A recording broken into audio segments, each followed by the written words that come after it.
Buenos días, buenas tardes o buenas noches, según el lugar y en el momento que nos estés escuchando, en este programa más de Voces de Mapas, donde además de buscar hacer una red que nos sensibilice en el fenómeno de la migración, el medio ambiente y la paz, aprovechamos para comentarte que existe una empresa que se llama Mapas y que efectivamente atiende este tipo de situaciones desde una visión empresarial.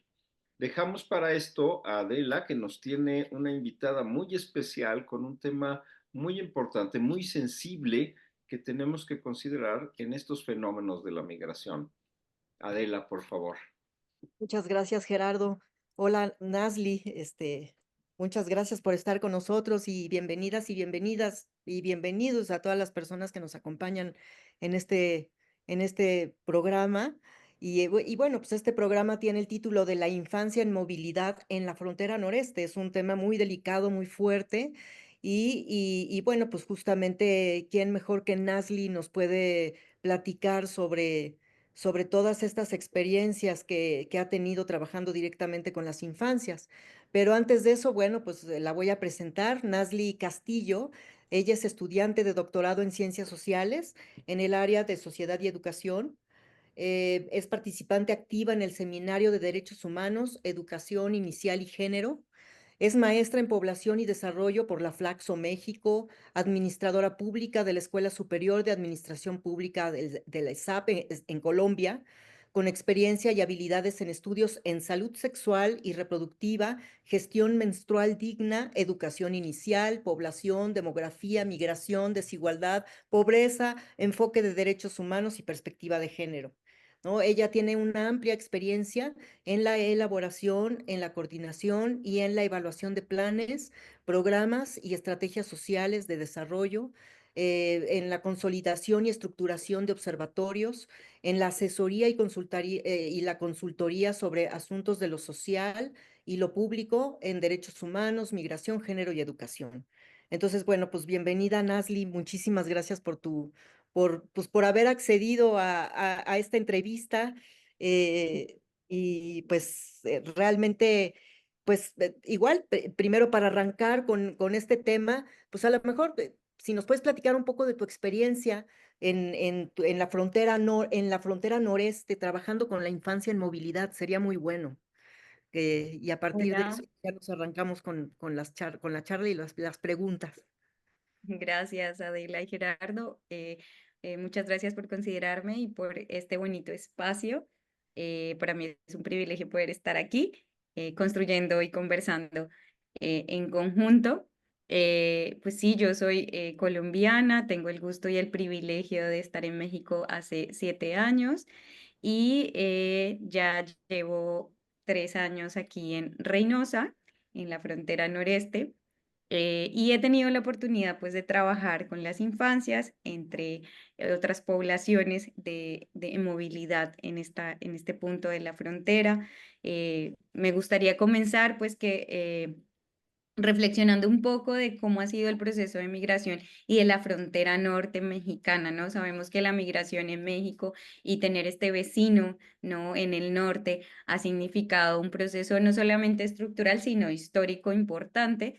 Y pues esta frontera que está en este lado noreste, ¿no? Del país, que está caracterizada por el paso del río Bravo y que tiene unas dinámicas dentro del territorio muy particulares, pues han hecho que no fueran como la primera opción en procesos de movilidad internacional y en temas fronterizos, ¿no? Entonces es importante siempre resaltar que el paso por Tamaulipas nunca fue como una línea que fuera la primera opción para poblaciones en movilidad, tanto a nivel nacional como a las poblaciones que vienen desde el sur o desde Centroamérica. Y esta frontera empieza a cobrar mucha importancia y empieza a aparecer como una opción en los últimos años, recientemente, ¿no? Y sobre todo lo vimos previo a la pandemia, ¿no? Cómo se dan las movilizaciones de caravanas y demás, empiezan a tener una participación importante en esta frontera y eso implica también que cambie la movilidad en esta frontera noreste, ¿no? Aquí no era muy común ver familias que estuvieran en movilidad y por ende tampoco la presencia de infancias, ¿no? Esto es un fenómeno que es relativamente reciente y que marca una diferencia con otras fronteras, ¿no? Que tradicionalmente hemos visto, no sé, podemos pensar en Tijuana, Ciudad Juárez, ¿no? Otros puntos de la frontera norte que sí tradicionalmente han estado caracterizadas por esta reunificación familiar, ¿no? Y donde las infancias y adolescencias han tenido una alta presencia. Este fenómeno es nuevo para Tamaulipas y para la frontera noreste específicamente y ha tenido unas particularidades, ¿no? Y eso obedece a las realidades contextuales del territorio, ¿no? Sabemos que existen unos fenómenos eh, territoriales de crimen organizado que pues le ponen un componente al tema de seguridad y que afecta principalmente a la movilidad. Sabemos que las personas las personas en movilidad pues son una población que tiene unas características y que son una población vulnerable en este tipo de pasos cuando hay este tipo de características en el territorio, porque pues son la fuente principal de abusos y de ingresos para ciertas organizaciones al margen de la ley, ¿no? Y de esto pues no escapan las infancias. Es por eso que este territorio como que nunca había sido el foco para la movilidad de infancias y adolescencias, pero empieza a presentarse este fenómeno, las familias empiezan a, a considerar esta frontera, ¿no? Para hacer su paso, a continuar por este norte, ¿no? Y eso implica que se den ciertas dinámicas, ¿no? Sabemos que generalmente esta movilidad que puede iniciar en el sur o en otras partes del país, pero que generalmente confluye hacia Ciudad de México y de Ciudad de México empieza a subir, ¿no? Generalmente, como se da este paso, se da por los mismos contextos territoriales, se da hacia Monterrey, hacia Nuevo León, y de ahí es que toman rumbo hacia Tamaulipas. Y en este sentido, lo que pasa, digamos, dentro de la formalidad de los procesos formales y dentro de lo que conocemos dentro de la institucionalidad, es que existen algunas estrategias de control migratorio dentro de este paso de Monterrey, de Nuevo León hacia Tamaulipas, ¿no?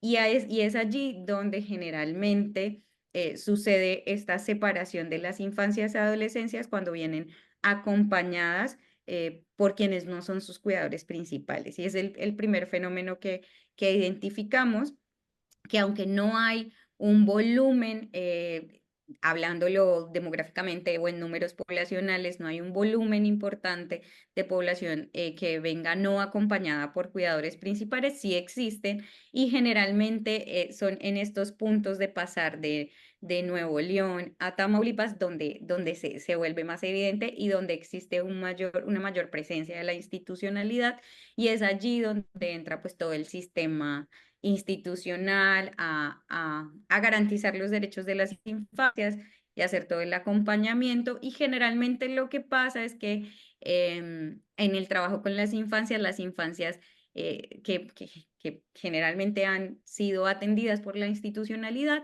siempre lo manifiestan como es que tenía mucho miedo de pasar, ¿no? O sea, como que todo el tiempo en mis estaciones de movilidad iba muy bien, ¿sí? Y no tenía tanto miedo como en ese cruce que era ya llegar ahí, ¿no? O sea, la gran victoria era poder cruzar y no ser percibido por la institucionalidad. ¿Para qué? Para que no me retornen a mi lugar de origen, ¿no? ¿Y por qué? Porque pues vemos que muchas infancias, aunque el cruce por este contexto y este territorio implica mayores riesgos para su seguridad, lo asumen precisamente porque ven que puede ser el margen de mayor oportunidad para lograr reencontrarse con sus familiares. Generalmente son infancias y adolescencias que sus padres o principales cuidadores ya se encuentran, ¿no? En, en, en el norte, principalmente en Estados Unidos de Norteamérica, algunas en contados casos en Canadá, pero ellos, este cruce por Tamaulipas, generalmente lo que significan es que puedan ser identificados por la institucionalidad, ¿no? O sea, que todo lo que pudieron lograr avanzar en su movilidad a nivel nacional o desde sus países de origen, ya no lo van a lograr acá, ¿no? Porque hay una mayor presencia de la institucionalidad. No solamente hay todos estos fenómenos de inseguridad, de crimen organizado, sino que con mayor rigor, un control dentro de la institucionalidad. Y eso hace que ellos perciban como que habían logrado poder hacer todo su paso por el país y hasta la frontera y que ven sus planes pues socavados acá, ¿no? Y entonces en el territorio de las infancias y adolescencias, cuando tienes la oportunidad de compartir con ellas, encuentran la desesperanza, ¿no? Es su punto de quiebre en la movilidad y de la desesperanza de pronto de esos planes o esos sueños de reunificación familiar suceden acá, ¿no? Y pues este año particularmente lo hemos vivido, no solamente porque por los fenómenos que siempre se presentan, sino también por todos los cambios que se están viviendo ahora, ¿no? Con el gobierno de Trump, ¿no? Y que implica que quienes vienen, sí vienen acompañados con sus principales cuidadores y que quienes sí tenían como todavía esa esperanza, esa oportunidad de cruzar, pues se encuentran aquí también y en la generalidad dentro de la experiencia con las infancias es esta sensación de desesperanza, ¿no? De que la mayoría, curiosamente, esperan a terminar su ciclo escolar, ¿no? Esperan tanto las familias como aquellos que inician la movilidad de una manera no acompañada por sus principales cuidadores. En ambos casos, la mayoría espera terminar su ciclo escolar porque tienen un proyecto de vida consolidado en el que su ciclo escolar es importante. La educación, el componente educativo es un componente importante y entonces planean su movilidad, planean todo lo que van a hacer teniendo en cuenta los tiempos escolares, ¿no? Y esto me parece importante porque pareciera algo inadvertido, pero no, existe este componente de yo tengo un proyecto de vida, mi componente educativo es importante, mi educación mi ciclo es importante, entonces cuando termine mi ciclo escolar vamos a emprender, ¿no? Como familia o con otras personas que me van a apoyar o ayudar en el camino, vamos a continuar en este camino. Y cuando llegan aquí a la frontera noreste, con que se encuentran en un panorama donde cuando se podía tener esta opción del CBP One, cuando tenía, pues antes de finales de enero de este año, que habían como alternativas para solicitar un cruce regularizado, ¿no? Con el CBP One, pues ellos tenían la oportunidad de continuar con su ciclo escolar, ya que existen pues todas las medidas y todas las estrategias desde la institucionalidad para que se vinculen al sistema escolar. Pero cuando llegan acá al territorio, lo que se van a encontrar es que las condiciones del territorio, desde la ubicación geográfica de los lugares de acogida o albergues, o la ubicación de las instituciones educativas, no permiten que en estos tiempos, largos tiempos de espera, puedan continuar con su educación, ¿no? Y es el primer reto. ¿Por qué? Porque pues geográficamente y espacialmente los servicios educativos, también los servicios de salud y demás servicios necesarios para la vida no están alrededor de donde están los espacios de acogida. Y pues el servicio de transporte tiene sus retos para quienes no son del territorio, existen miedos latentes, una sensación de inseguridad todo el tiempo. ¿Por qué? Porque pues hay un gran volumen de secuestros, de extorsión para la población en movilidad y esto hace pues que las familias decidan más bien no salir de los espacios de acogida o no llevar a las infancias a tomar, a continuar con su ciclo educativo o servicios de salud o cualquier otro tipo de servicio que requieran para no exponerse, ¿no? Para no estar afuera. Sin embargo, vemos que después de llevar muchos meses de espera, que a diferencia de otras fronteras donde veíamos que de pronto las oportunidades para conseguir una cita de CBP One, ¿no? Un cruce regularizado, eran menores, pues acá cuando ya los tiempos de espera son tan largos, existe esta necesidad importante de continuar con los estudios, ¿no? De tener una rutina de vida, ¿no? Donde tú sientas que estás continuando y que no estás como en un tránsito permanente. Y eso hace que las familias empiecen a buscar estos servicios, traten, ¿no? Y pues no es lo mismo, no es la misma oportunidad para todos, porque dependiendo del lugar de origen, tienen un mayor riesgo o menor riesgo, ¿no? Entiendo el Eh, Sí, claro. No es lo mismo ser del sur, no es lo mismo ser de Centroamérica, no es lo mismo ser, no sé, por dar un ejemplo, ¿no? Colombiano, venezolano, a ser peruano, ecuatoriano, ¿no? ¿Por qué? Porque existe, y es una realidad muy triste, existe como una diferenciación por nacionalidades para quienes están al margen de la ley de lo que se puede o no exigir a cierto tipo de población, ¿no?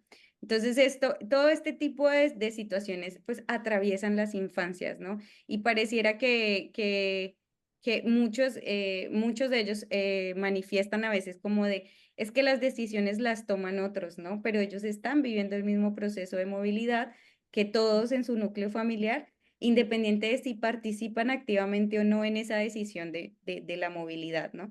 Pero ellos están aquí, algunos saben para dónde van, algunos tienen un plan, un proyecto, pero la mayoría están bajo la guía de otros, ¿no? Y dependen de esos otros para poder continuar con su proyecto de vida, ¿no? Y pues eso hace que sus principales derechos, ¿no? El derecho a la educación, el derecho a la salud, pues se vean socavados por todo el contexto, ¿no? Hemos visto mejoras en esta frontera noreste con la integración de infancias, justamente por estos tiempos de espera tan largos, a la vinculación del sistema educativo, pero pues aparecen otros retos, ¿no? El reto de la integración, porque pues esta frontera de noreste, generalmente como no era, siempre ha habido movilidad, pero no había sido como el foco central de la movilidad hacia, hacia Estados Unidos, pues eso hace que sea un fenómeno que pareciera nuevo para el resto del territorio, ¿no? Para el resto de la población. Entonces muchas personas empiezan a decir, no, yo no, hay personas que en las diferentes ciudades, puede ser en Matamoros o acá en Reynosa, le preguntas, ¿y cómo ves, no? A la población de movilidad, ah, por aquí pasan, pero sí están, pero sí vienen, pero ¿dónde? Yo nunca los he visto, ¿no? Y no conocen dónde están los lugares de acogida, no conocen muchas realidades porque nunca ha sido como un fenómeno visibilizado, ¿no? Como reconocido socialmente, ¿no? Entonces empiezan a aparecer todas estas estrategias de integración, ¿no? Donde se busca cambiar, como primero que todos los que vivimos en esta frontera, pues entendamos que como toda frontera, pues es un lugar de paso, ¿no? Y que vamos a ver fenómenos de movilidad de manera permanente, pero que además existen familias, ¿no? Existen infancias que requieren, que tienen que permanecer en unos tiempos que no dependen de ellos, ¿no? Y que eso implica que tengan que continuar como con todo el proyecto de vida y todo lo que implica, ¿no? Acceder a la escuela, ¿no? Sostener la vida en general, ¿no? Y existen todas estas estrategias, pero casi nadie accede a ellas, casi las instituciones educativas no se vinculan, porque justamente también existe todo el fenómeno de inseguridad y las familias casi no acceden a las escuelas, entonces como que todo converge y hace que tenga como unas particularidades, ¿sí? Ahora hemos visto que se reconoce más, se ve más, pero claro, en esta reciente em, situación, pues apenas estamos en esta curva de aprendizaje de entender cómo se da la movilidad y cómo responder ante ella, ¿no? Sobre todo cuando han habido picos de las caravanas o de situaciones. Actualmente, pues es una situación muy distinta porque pues muchas personas se movieron de aquí, ¿no? Ya no están presentes, la presencia que teníamos hace un año, pues hoy en día no se compara, ¿Por qué? Pues porque pues ya no hay esta promesa o esta esperanza de poder generar este cruce regularizado. ¿Y quiénes se quedan acá? Pues quienes no pueden volver, ¿no? Y eso también habla de otro sistema de inseguridades y otro sistema de violencias, porque son las personas que dicen, sí, me ofrecen todos los servicios, la institucionalidad de volver a mi lugar de origen cuando se es nacional, ¿no? Cuando no se es nacional puedo ir a otros puntos del país que pudieran pensarse son menos inseguros o que me ofrecen mayores oportunidades no sé, generar, no sé, empleo para los adultos, ¿no? Para los cuidadores principales y demás, porque sí, hay otros territorios donde hay convenios, donde sí, que son situaciones que aquí no se han generado todavía, ¿no? Como estos convenios empresariales que permitan que se puedan vincular, ¿no? Laboralmente y puedan generar como un proyecto de vida sostenible.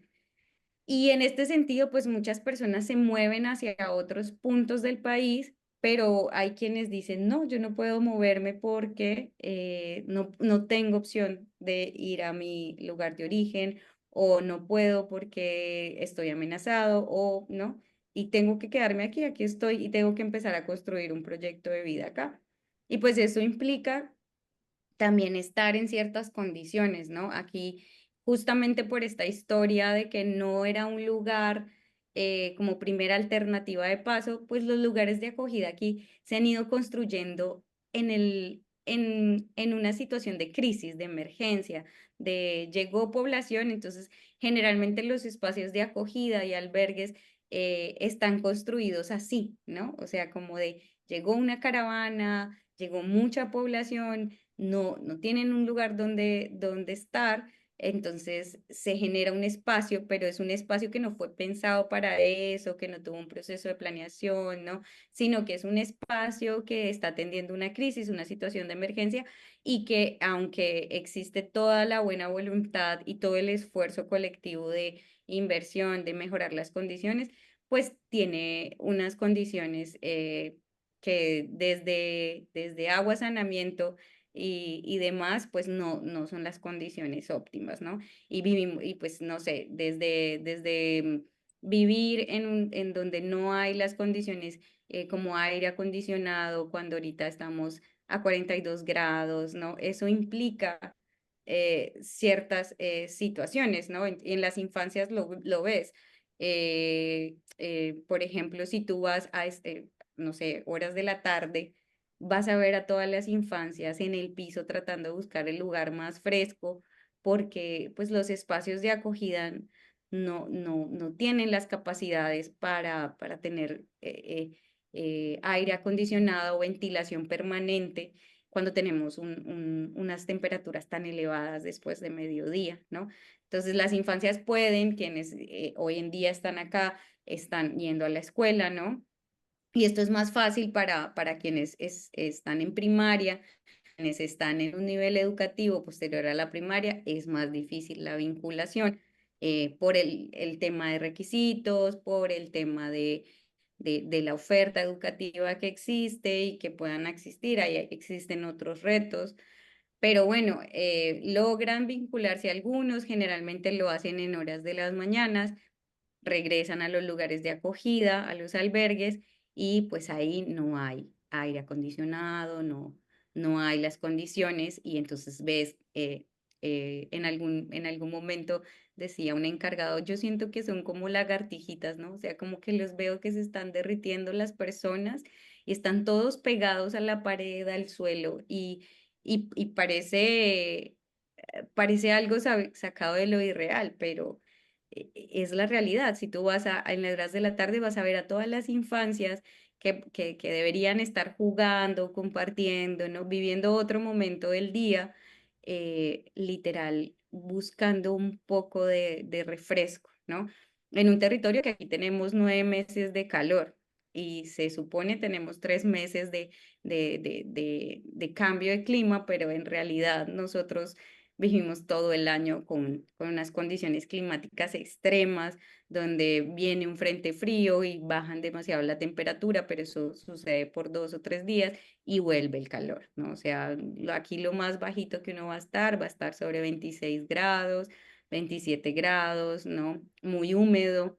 Entonces eso implica unos retos para la vida, ¿no? Y generalmente la población en movilidad, toda, tanto la que está en los lugares de acogida y albergues, como la que por alguna condición puede pagar, ¿no? Un lugar durante su tránsito y dice, no, yo no voy a llegar al lugar de acogida, voy a pagar renta, generalmente lo hacen en condiciones donde no hay aire acondicionado, ¿no? O sea, condiciones donde el saneamiento básico, el agua potable, tampoco es posible, ¿no? Y eso trae unos retos y fundamentales en el desarrollo de la vida y el bienestar de las infancias.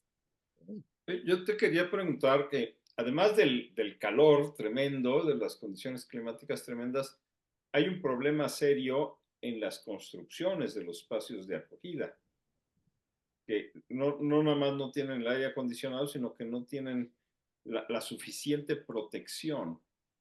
Y las condiciones en las que están estos infantes han reportado o no existen referencias de que haya mucha deshidratación, de que haya complicaciones serias de salud. Para las épocas de verano, ahorita, por ejemplo, todos los lugares de espacios de acogida justo andan muy preocupados y en lo que se enfocan es mirar cómo garantizar la hidratación, ¿no? Aquí existe la presencia permanente de organizaciones de ONGs que están enfocados al tema de salud y que propenden pues, todas las ayudas en la medida de lo posible para la hidratación. ¿Qué sucede? Que los retos hoy en día son muy distintos a hace un año. Hace un año había una mayor presencia de ONGs internacionales, ¿no? Que estaban atentas y la capacidad era mayor para atender esto, ¿no? Porque ellos tienen presencia permanente en los lugares de acogida y desde los lugares de acogida, para quienes no están en los lugares de acogida, saben que ese es como el punto de encuentro, ¿no? Entonces, servicios de salud y los servicios de ayuda humanitaria siempre contemplaban el tema de hidratación, ¿no? Y todos los temas que implican los cambios de climas, todo lo que puede pasar con las infancias, ¿no? Cuando vienen temas de, de resfriados, de temas de diarreas, ¿no? Toda esta parte se atendían. ¿Cuál es el problema hoy en día? Es que desde enero que se fueron, que se da toda esta revolución con Trump y todo este recorte de presupuesto, eso ha hecho que las organizaciones salgan, ¿no? Y como ya ahora hay un flujo de personas en movilidad muy bajo, cada vez hay menos personal que pueda atender, pero también hay una crisis de recursos y eso implica que siempre hemos tenido estas condiciones, pero antes había una mayor capacidad, había una mayor presencia. Y eso permitía que fuera, aunque había más población, era posible atender. Ahora es, aunque hay población todavía y aunque es muy poca, no hay cómo atenderla. ¿Por qué? ¿Qué? Porque pues, hay menos agentes, porque la mayoría de espacios, aunque se ha hecho en los últimos años una inversión importante en temas de infraestructura, en algunos espacios se han logrado como hacer mejoras, pues eso ya no es sostenible. La mayoría de espacios que, por ejemplo, los espacios que sí están adecuados, pero que se sostenían con recursos de Estados Unidos, pues hoy en día son insostenibles. ¿Cuáles quedan? Los que no se sostenían con recursos de Estados Unidos. Y eso implica que son todos los espacios temporales se han ido como construyendo, que han venido mejorando. Ya tenemos, o sea, familias que viven en carpas, ¿no? Que viven toda su vida en carpas, que tienen móviles, ¿no?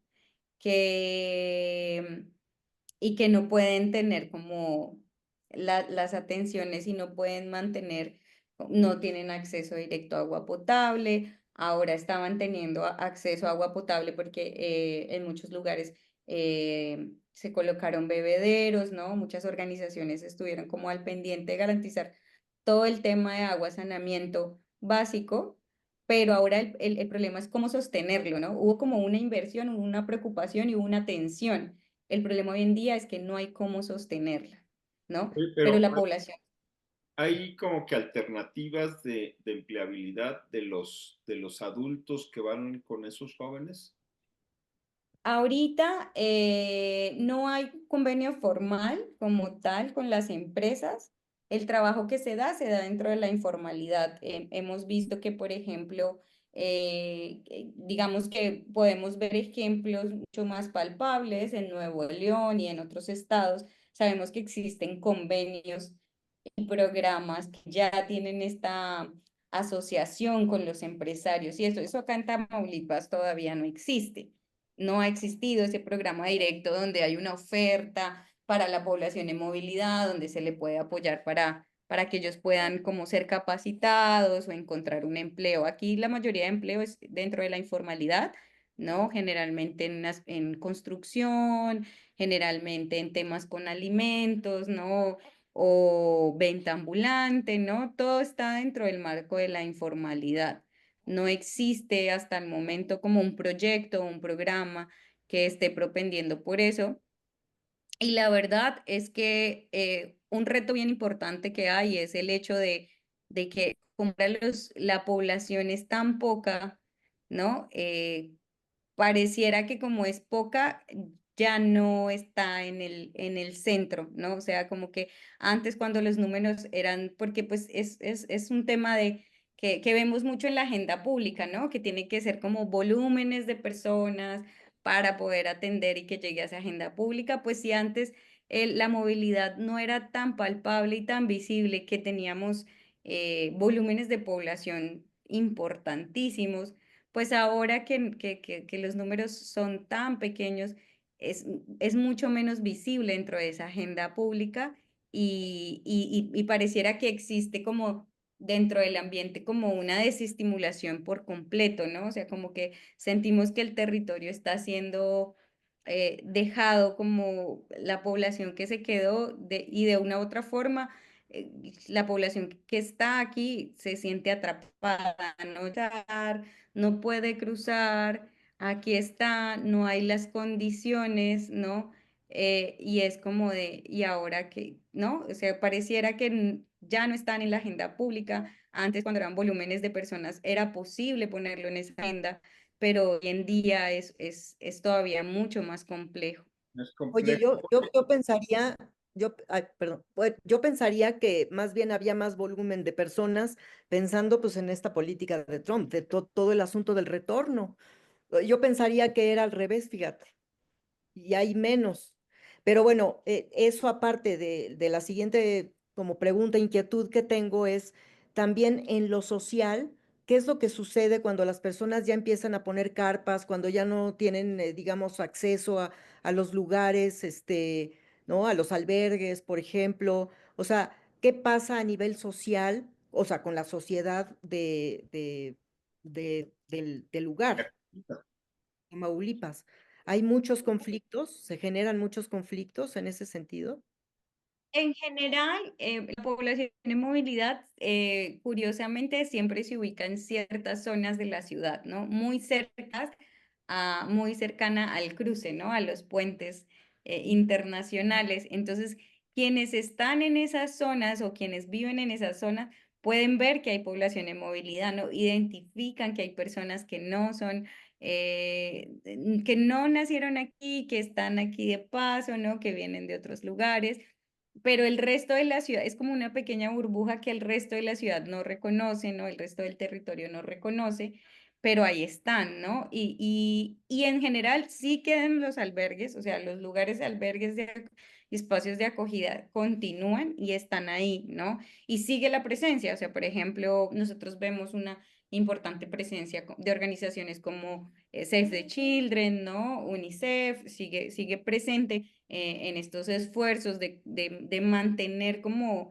el acompañamiento y la lucha por la garantía de los derechos de las infancias, O sea, vemos esta presencia, pero es distinta la operatividad que hay hoy en día por esta limitación de recursos que se siente, ¿no? Se siente en el ambiente. Antes había, por ejemplo, mayor acompañamiento en el tema de salud mental, ¿no?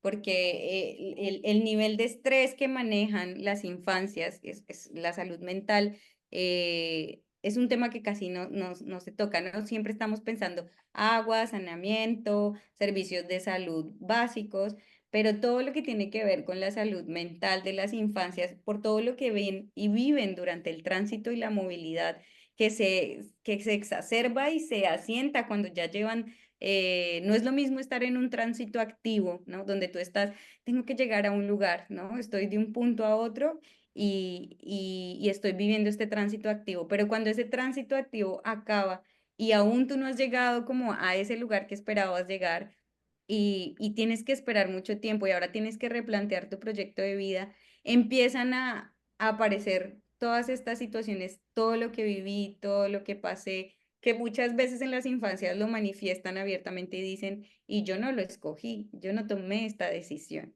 ¿no? Muchas veces pasa que se sienten como en esta situación, pero yo quiero continuar, ¿no? O sea, y quiero, entonces en este sentido es muy complejo cómo aparecen todas estas necesidades también en temas de salud mental y De todas estas vulnerabilidad, ¿no? necesidades. Porque aparte no tienen la capacidad de decidir. Y como dices tú, Ajá. ¿no? La consecuencia también es la salud mental. Ajá, y Porque dicen existen que muchos programas, existen muchas estrategias, ¿no? De crianza con amor, del cuidado, del acompañamiento, muchos acompañamientos que son para la familia integral con las infancias, programas que generalmente vienen desde la institucionalidad, a veces desde el sector educativo, a veces desde el sector salud y muchas veces pues desde las organizaciones no gubernamentales. Esos acompañamientos se dan, pero, insisto, de este año lo que estamos viendo en una situación de crisis es las personas, claro, antes tenían esta esperanza de, yo estoy aquí esperando pasar, puedo atender mientras tanto esta situación, porque luego voy a pasar como a continuar con mi tránsito.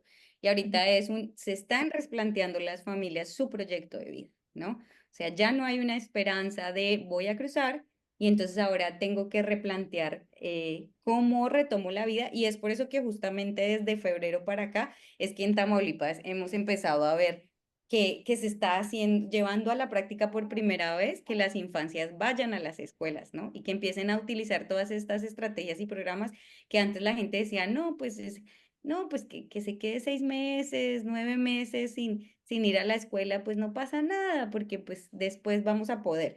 Pero en el momento que desaparecen como esta posibilidad del cruce regulado, pues empiezan a decir, no, o sea, sí tengo que continuar, ¿no? Tengo que empezar a buscar una empleabilidad, tengo que capacitarme o tengo que buscar empleo y para poder trabajar y buscar empleo, pues también necesito que las infancias vayan a la escuela, ¿no? O sea, porque también en los espacios de acogida no puedes dejar a las infancias solas, ¿no? O sea, no puedes decir, pues yo lo dejo acá, ¿no?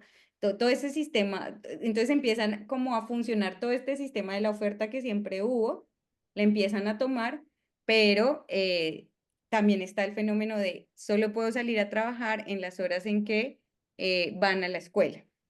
Y Oye, esto es un horario limitado, las ¿no? Y infancias, eso no, síguele, sígueles.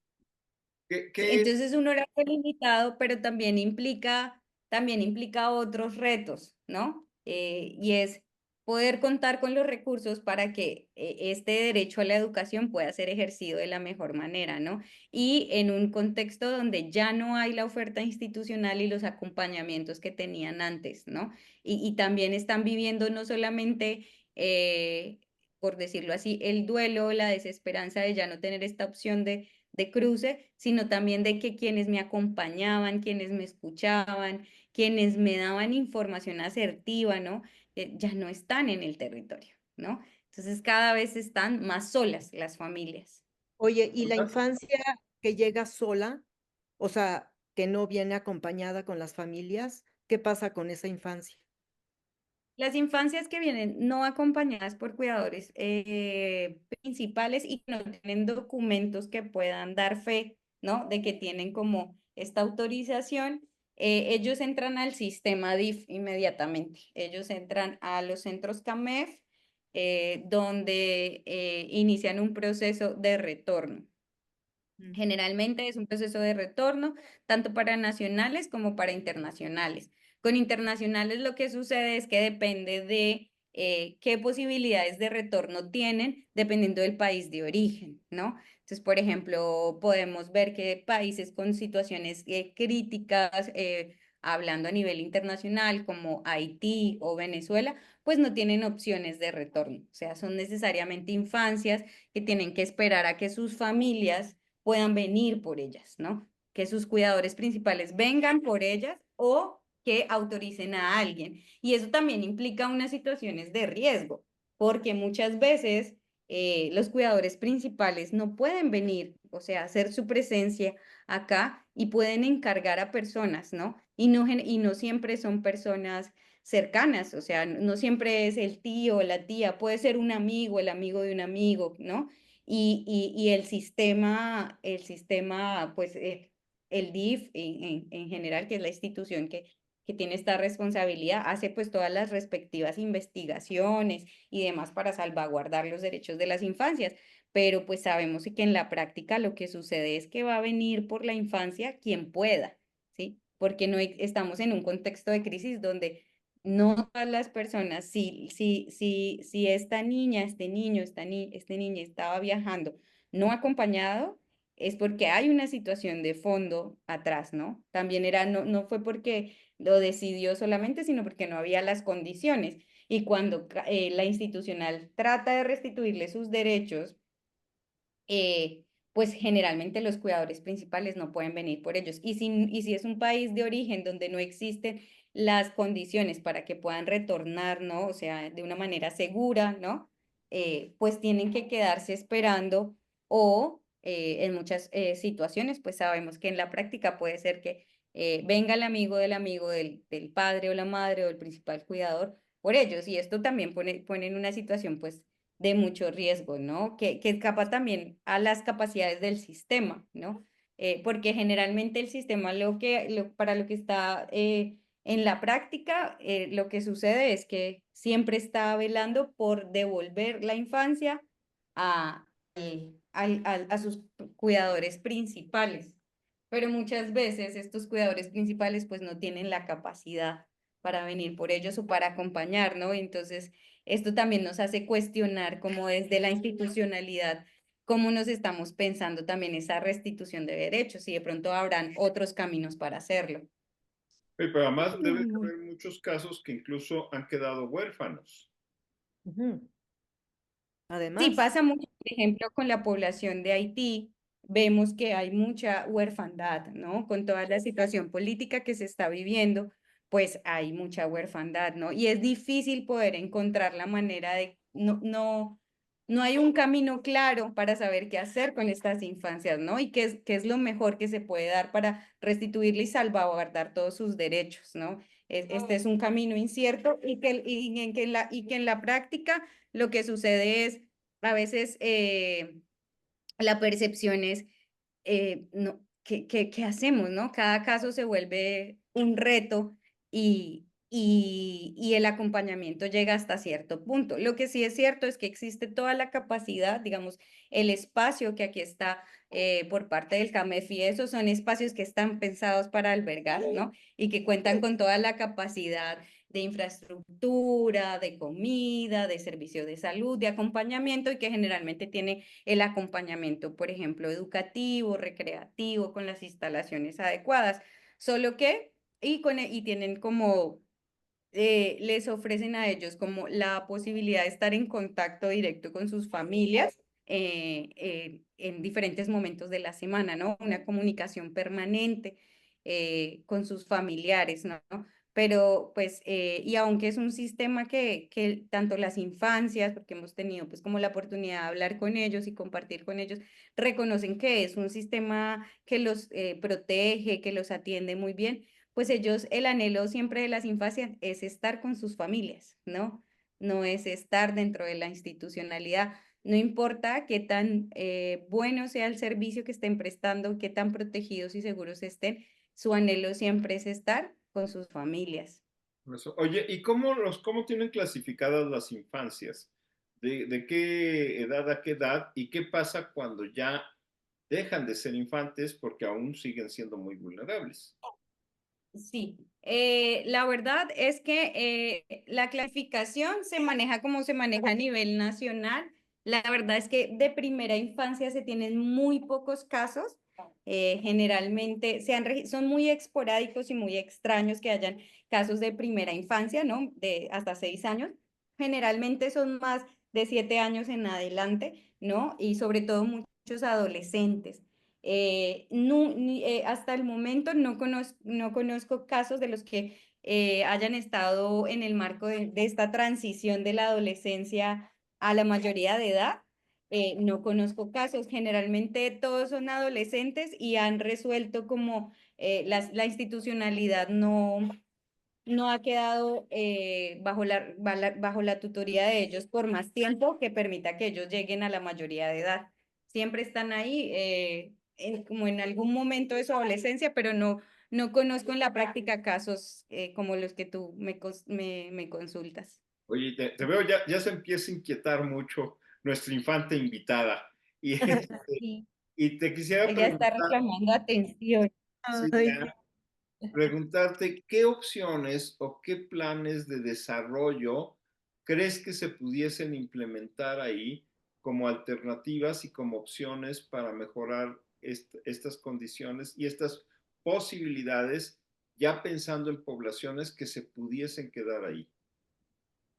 Yo creo que un paso importante que tenemos que dar como territorio es reconocer que eso existe, ¿no? O sea, desde la institucionalidad siempre es como, aquí casi no pasa eso, ¿no? Aquí no nos ha pasado. Entonces, como no pasa o no ha pasado, no estamos preparados para eso, ¿no?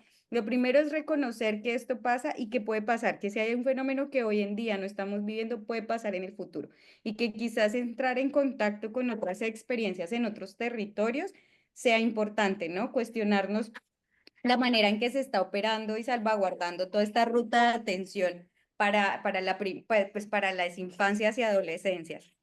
Permítanme un segundito que esta niña se... ¿Qué Sí, sí, sí. pasó? Mientras acomodas a la niña, es platicar también contigo, Adela, como todo esto que estamos escuchando, pues nos invita a pensar y a las personas que nos escuchan, a las instituciones que pudiesen intervenir, en ¿quieres que que paremos tantito? Perdón, Nazli. Sí, voy a tratar de atenderla a ella un momentico porque está... mientras ella atiende, Adela, invitar a nuestro auditorio a que hagan intervenciones, busquen formas de poder ayudar en estas zonas a estos desarrollos, ¿no? Claro, Entre las industrias, las empresas, pensar que son polos de desarrollo que tienen esa alternativa de recibir personas ahí. claro, claro, yo creo que es bien, bien importante también como observar y pensar en nuevos modelos, ¿no? Como en nuevos modelos de reintegración social, tanto para las infancias, para los niños y niñas pequeños, como para también adolescentes y ya jóvenes, ¿no? Que tengan más necesidades, pero que también incluso a lo mejor ya jóvenes, mayores de edad, porque también esa es una edad, es una etapa muy difícil en donde como que ya nadie los pela, ¿no? Alguien una vez nos decía, ¿no? Que a los 18 años es como que no son ni niños ni adultos, entonces como que se quedan en el limbo, pero realmente necesitan oportunidades de, de reintegración y también de Exacto, reintegración porque laboral, pero además ¿no? son bien vulnerables, ¿no? Son bien, bien vulnerables. Y más como dices, hay un alto porcentaje de chicos no acompañados y algunos de ellos un porcentaje de personas que son huérfanas, que no tienen quien les acompañe, y a veces terriblemente, quien puede acreditarse como acompañante porque es amigo, porque es conocido, porque en realidad no sabemos qué intenciones y qué destinos haya para estas personas. Entonces, Claro, es para poner un lente importante y pensar, ¿no? Personas que quieren desarrollar, como hemos siempre manejado en mapas, no lo vean como un espacio caritativo, sino como un espacio de desarrollo donde claro. pueden abrirse expectativas de empleabilidad importantes y sobre todo en un lugar con esos climas, con esas condiciones, pues el desarrollo de cantidad de cuestiones agro circulares que podrían ayudar a mejorar las condiciones incluso de la región. ¿No? Sí, claro, climáticas, ¿no? Y eso para las familias y todo, pero también para las infancias, como dice Nasli, ¿no? Este fomento a la educación, que eso es bien importante, ¿no? O sea, que no pierdan esa oportunidad de educación para que, digo, Programas educativos, sistemas, programas nuevos educativos y tal sistemas. vez programas educativos que no sean tan homogéneos, porque también no vivimos en un país en donde como se tiende a homogeneizar los programas educativos, cuando los contextos son completamente diferentes y además los contextos de las personas que van llegando son distintas. Entonces, yo creo que se tienen que pensar en procesos educativos que tengan una perspectiva de paz, de construcción de paz, de una perspectiva de relación humana y de derechos humanos para que desde pequeños los niños y las niñas puedan ir como entendiendo también sus dinámicas sociales y sus procesos, o sea, que también puedan entender sus derechos humanos, ¿no? Y eso pues no lo tenemos, no es posible que a las infancias de diferentes contextos se les enseñe lo mismo que que a otras, las infancias que están en la Ciudad de México, por ejemplo. ¿Sí me explico? O sea, son diferentes los contextos y yo creo que parte del aprendizaje de las personas en movilidad y de las migraciones es aprender a ver las cosmovisiones también, ¿no? Sí, porque Enfoques existe culturales. todo este componente de, claro, siempre se ha pensado como el tránsito, pero no los servicios desde el tránsito, ¿no? Es como de tú, quien está en movilidad, adáptate a lo que hay y no lo que tenemos, adaptarlo a los procesos de movilidad que implican retos, ¿no? O sea, también existen pensando un poco que hay muchas infancias, y esto es un tema importante que de pronto desde el trabajo de campo uno puede identificar, y es, hay muchas infancias que vienen o familias que están pensando este cruce porque están buscando algún tratamiento de salud específico, ¿no? Hay infancias que vienen con unos temas de salud específicos que no pueden ser atendidos en sus lugares de origen y que justamente se están pensando la movilidad en resolver esta situación de salud que es crítica, ¿no? Y que necesita esa atención. Y es justamente centrada en esa infancia de la familia, ¿no? Generalmente vemos de todo, hidrocefalia, muchos temas de problemas de escucha, de habla, alguna condición de discapacidad física, ¿no? Y entonces todas estas situaciones de salud es como de, si estas familias iniciaron porque las hay y es un tema que es recurrente y los vemos, claro, volvemos al tema de siempre, ¿no? No son volúmenes de poblaciones, ¿no?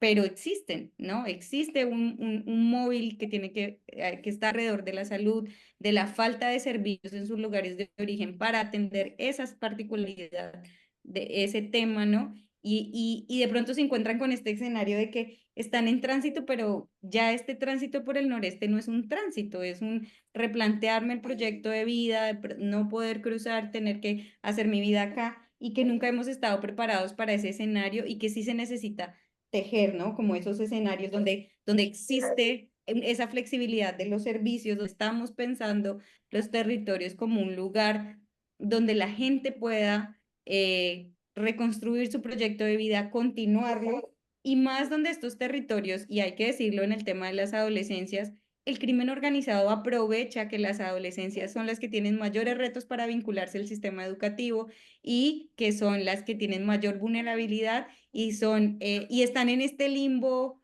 de, es que tú eres adolescente, si te vinculas con nosotros y actúas al margen de la ley, pues no te van a tratar no te van a judicializar como un adulto y entonces es un campo de oportunidad que está aprovechando el crimen organizado, ¿no? Pero que la institucionalidad y el otro lado, que somos nosotros, no lo estamos combatiendo y no lo estamos atendiendo, ¿no? De la misma manera, no estamos orquestando esas mismas posibilidades y eso está generando esos otros fenómenos que ya los hemos visto agudizar en otros puntos de la frontera, ¿no? Como las Oye, adolescencias son utilizados por el crimen organizado justamente para todos los temas de pasos irregulares, de cruces, ¿no? De otros fenómenos que, que, que sí están siendo aprovechados por el crimen organizado, ¿no? Y que los ponen en una sí. situación también de vulnerabilidad particular que solo se vive en la frontera. Pues muy, muy fuerte el panorama y yo te agradezco mucho todo esto que nos has compartido y espero abra el corazón de muchas de las personas que pueden hacer redes y de lo mucho que se tiene que tejer en pro de esto. Como bien decíamos, es un tema muy sensible, es un tema que a veces se puede decir así como, es que ahí no pasa, ¿no? Y es que eso no es, pero a mí se me hace espeluznante ese panorama donde tú imaginas a los pobres chiquitos tratando de encontrar un poco de sombra con el símil que hiciste, como si fueran lagartijitas, ahí Sí, retorciéndose en los terribles climas y en las terribles condiciones, y que, bueno, esto nos lleva y nos invita a ponernos las pilas, a ser creativos y a buscar muchas alternativas que espero pronto tengamos mejores expectativas y esperanzas que dar en esas zonas y en esas condiciones. Yo agradezco mucho y dejo en la voz de Adela para que nos haga el favor de despedirte y agradecerte y agradecerles a Nenita toda la paciencia que nos sí. tuvo de estar aquí también. Sí, pues yo también muy, muy agradecida contigo, Nasli, por, bueno, el caudal de información que nos diste y yo creo que también esta es una invitación a la sociedad para observar las causas estructurales que también siempre, ¿no? Pesan mucho sobre la sociedad y que también determinan todos estos procesos de discriminación o de olvido o de indiferencia, digamos, ante la sociedad que está vulnerada, ¿no? Y por ejemplo, y la infancia es doblemente vulnerable porque la infancia no tiene todavía digamos, este rol de decisión, ¿no? Esta capacidad de decisión, ¿no? No se lo permiten. Y por otro lado, pues también, o sea, no hay también en muchas infancias, no hay este elemento de la identidad de la que hablábamos en alguna otra entrevista, ¿no? Que nacen de personas migrantes y de pronto ni siquiera tienen una identidad, entonces quedan también flotando desde un principio y yo creo que, bueno, al final de cuentas, la educación es el bastión a partir del cual se pueden generar otras dinámicas sociales de relación con otros puntos de vista, con un panorama mucho más amplio de la pluriculturalidad, ¿no? Para poder también recibir a las personas que llegan de otros países con sus saberes y con sus conocimientos y sus experiencias y se pueden pues organizar otros modelos de productividad, otros modelos relacionales y económicos que pueden favorecer a las sociedades de llegada, ¿no? Entonces, bueno, son muchísimos temas y bueno, pues al final ahí está abierta la invitación. También invitamos a las personas que están mirando este programa que lo puedan compartir, que se puedan suscribir al canal. También les invitamos que si pueden dar sus comentarios, se aceptan todos los comentarios y todas las ideas posibles para poder eh, pues poner solución a esta problemática social tan importante. Y bueno, pues al final nos quedamos para igual algún otro programa contigo, Nasli, ya que estemos más tranquilos con tu bebita, que está Ah, hermosísima y que está toda chiquitita, ¿no? muchas gracias. La verdad es que es un tema muy complejo y muy Muy amplio complejo.